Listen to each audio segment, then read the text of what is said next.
What if in truth you're not afraid of anything in the world, but afraid of the blankness, the meaninglessness underneath it all?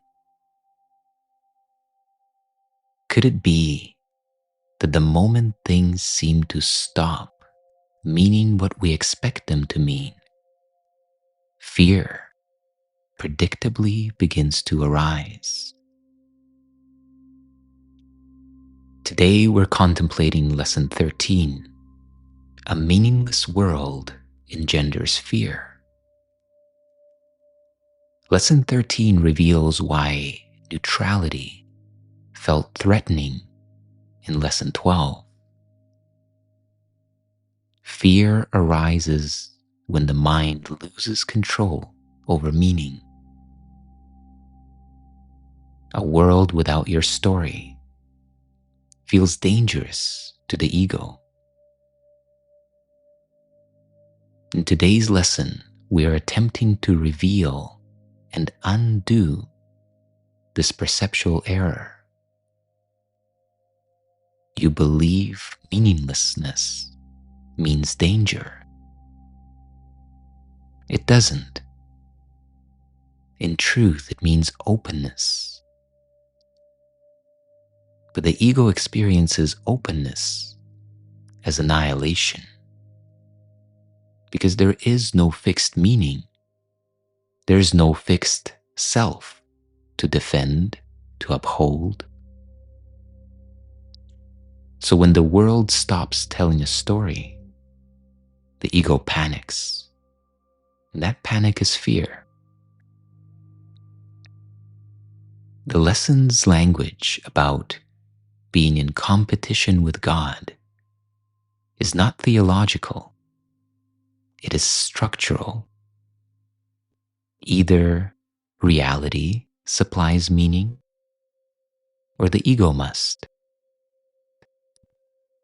A blank world leaves only two options: trust the unknown, the what is, or write your story over it. And fear is the ego rushing in with a pen. It is the ego's distinct signature. This is why illusions feel like safety. They give you a map, an enemy, a role, a future, and a past. They give you something to be, but they also give you something to lose. This lesson is teaching us a new courage to allow the world to be empty of our definitions without rushing in to fill it. And when you don't insist on your meaning, that is when something else begins to speak. So, Shanti, what do you see in our contemplation so far? I see a profound shift happening. Like we're naming something previously hidden, that fear isn't external, it's manufactured by the ego as protection. It's the scramble to fill what appears to be nothing, as if nothing can exist. But that feeling of scrambling, it's like catching the ego red-handed, isn't it? Yeah, the feeling of scrambling is that ego signature that we talked about, right? That sense of fear or panic or anxiety. Exactly. The familiar signature. Like there's a pattern to it now. When you hear that sense of scrambling, it's almost like the ego shouting, no, no, no, I need to do something, control something, fill the void. When there might be nothing to fill in the first place. So, if meaninglessness itself is not the problem, then what exactly am I afraid will happen if I don't rush in to fill it with meaning? That's the heart of it, isn't it? If meaninglessness isn't the actual threat, what are we protecting ourselves from by frantically filling it with story? If we strip away the drive to do something, what remains? Yeah. What remains? What is it in me that feels threatened when I am not the one assigning meaning? It's interesting when you ask what feels threatened, I notice this hesitation, as if there isn't something clear to point to.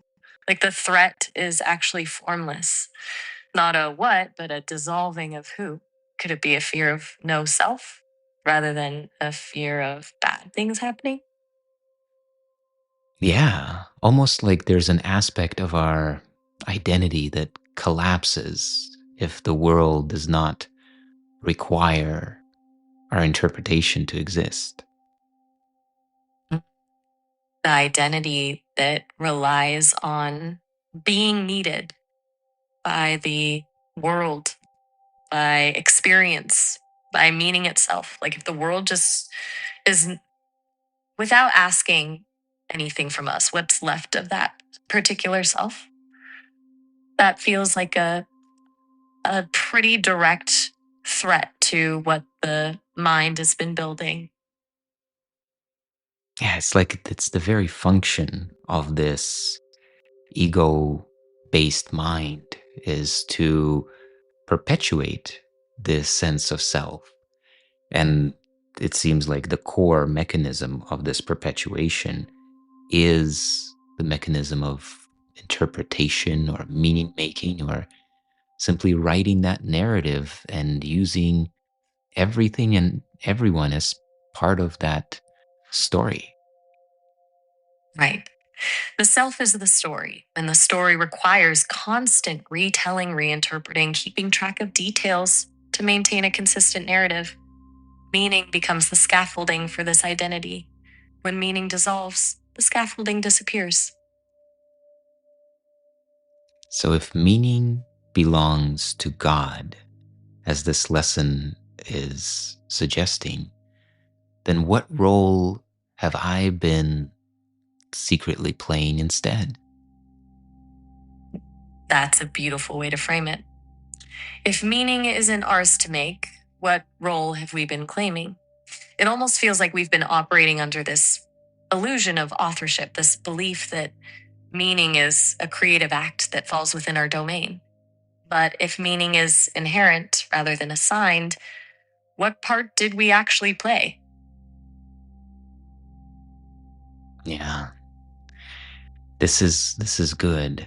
Like, what is our function, right? And I think that's what that contemplation is, or that question is pointing to. Exactly. What's our job when meaning isn't actually our department? There's this sudden sense of freedom almost. If we're not the authors, then what does that free us to be? Well, let's look at this. I wonder if you can guide us, not conceptually, but in the living essence of this moment, to experience the reality that meaning is not mine to write. Okay. Let's just notice your breath. Not trying to make it special or calm or anything. Just following the natural rhythm. No story needed. See if you can notice the feeling of air moving in and out without adding labels or interpretations. What's happening right now as you're simply breathing? I'm noticing the air, the cool quality of the air coming in, the warm quality of the air moving out. And just that. Not even good air, bad air, just air. Well, warm. Nothing else to evaluate. Well, how does this reveal that meaning is not mine to write? The air doesn't care about your commentary. Cool air is just cool air. There's no story needed, no interpretation or judgment. It just is. No sense of ownership. You didn't create the cool air, you're just experiencing it.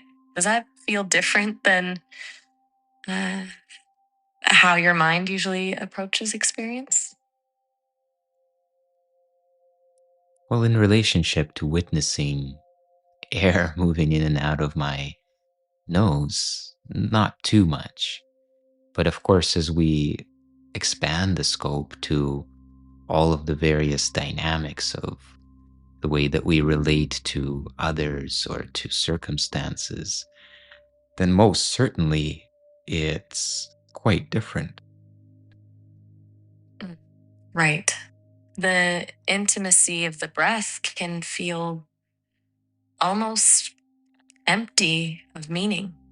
But when we widen the lens to bigger life dynamics, it's like we're suddenly overwhelmed with urgent meaning making. This person did this to me.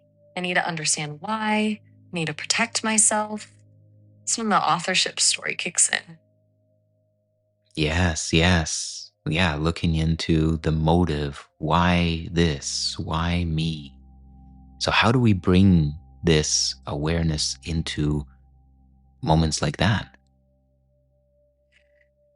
What if the experience unfolding doesn't actually need your interpretation? Like you're sitting with your upset, and instead of grabbing your typical storyline, this is all because, or they made me feel, you just sat there with whatever's arising without reaching for the story. Just the raw quality of upset, like you described with the breath. Cool, warm, tingly, tight, no why.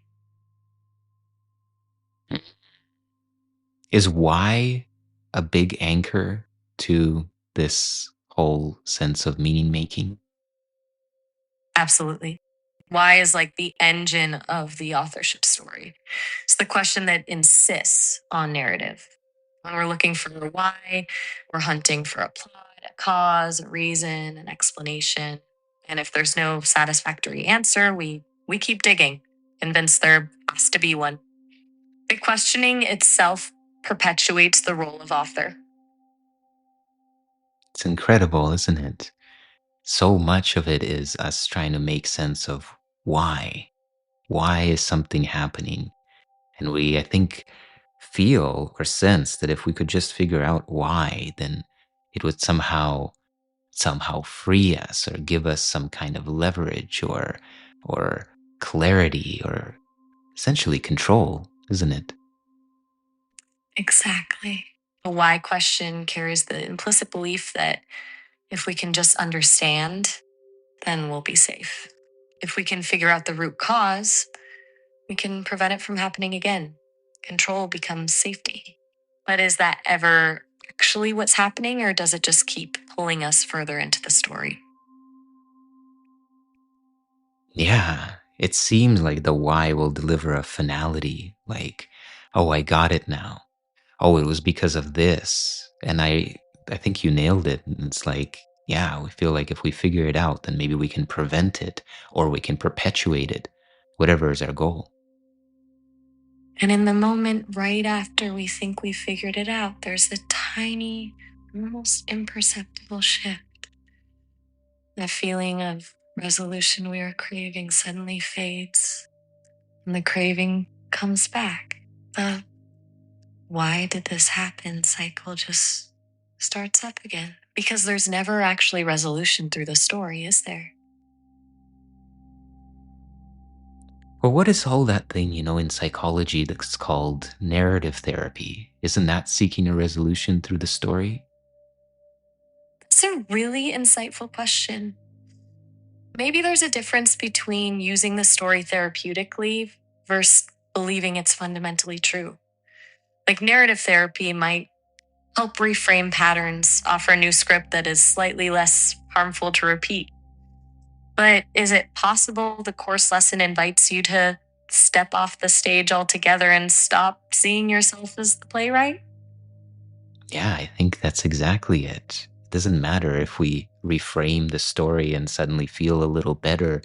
it doesn't stop the perpetuation of the next the next frantic need to feel safe again, right? Maybe in another story or in another arena of our life. Precisely. Like swapping out a faulty plotline still leaves you tethered to the movie theater. The practice feels different when you realize you don't need to watch the film at all. The experience itself holds no inherent threat. It just is what it is. So, we're talking about our meaning, this ego story. And then, earlier we explored that there is perhaps this sense of intrinsic meaning that is inherent to the creation of the infinite creator, because obviously the creator did not create a nothing or just a blankness, a meaninglessness. So, what would it feel like to actually trust that meaning will arise on its own without my efforting? That's the question, isn't it? I think that there's a trembling that happens when we lean into that trust.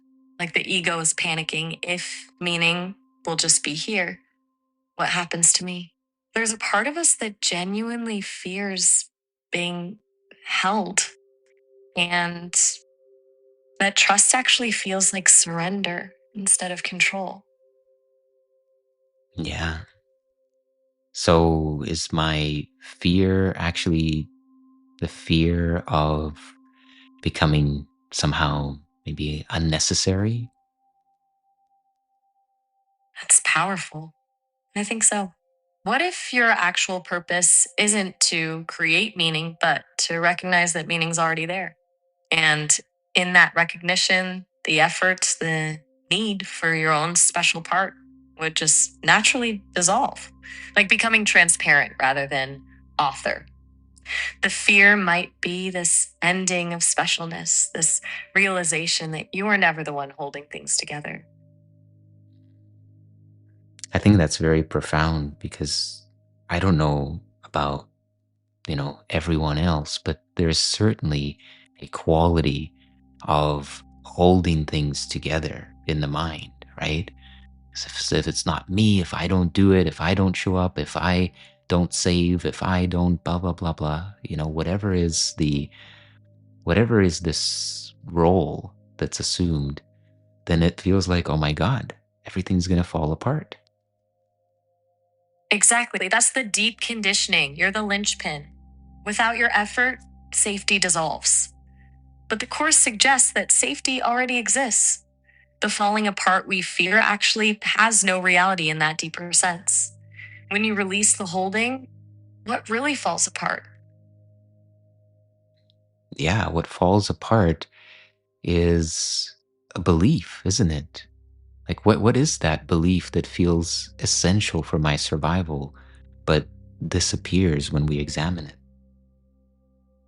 I think it's the belief that separation exists, that there's an I that needs protecting in the first place. When the sense of separation dissolves, there's no one left to defend or need to hold together. There's just this awareness that wasn't ever threatened in the first place. That sense of safety, that peace you've talked about before, maybe that wasn't something to create or find, but it was always present when the false self relaxed. Mm. Well, this has been a beautiful contemplation, and I want to thank you for all that you contributed. We can maybe come perhaps to this awareness that fear is not the signal to escape meaninglessness, but it's the signal that we are finally close enough to it to feel the ego's resistance. And as we close this session, I want to invite you as the listener to take a deep breath,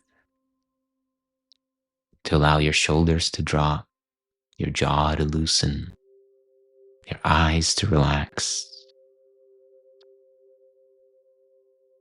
and allow your awareness to open to this holy instant, empty of story, but full of meaning, meaning that is not of our own making.